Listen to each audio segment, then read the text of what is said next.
धड़कन हवस ते मोर जान रे, तोरे बिना लागे सुना ये संसार रे।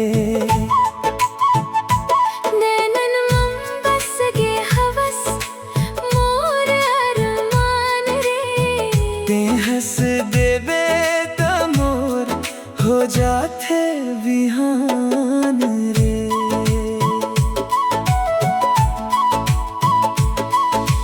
पहली दफा जब तोला देखे वो गली मन, मोर मन हर गे अटके गे तोर अचरा मन।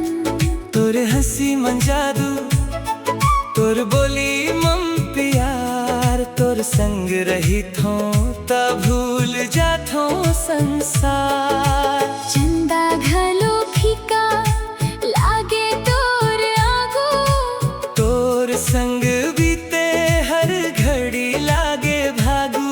मोर सपना मंगलो अब तेज आथस, मोर हर बात मंग अब तेज समाथस। तोर संग जीव तोर संग मर जाव, तोर हाथ पकड़ के दुनिया घुमाव।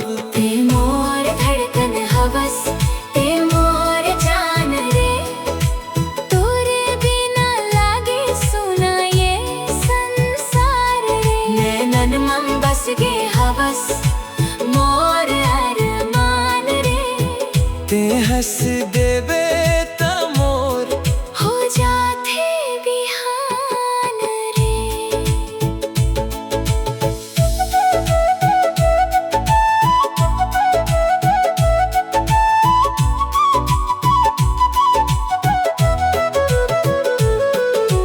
बरसत पानी मन भींजे रतिया मन, तोर संग नाचे मन गुनगुना थे गान मन।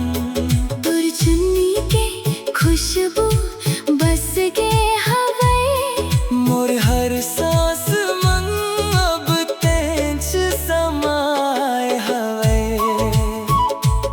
माया के डोरी मन बांधे हवस मोला, छोड़ के जाबे ता टूट जाही मोर हौसला। तोर बिना ये जिंदगी अधूरा लागे, ते मिल गे ता मोला सब कुछ पाए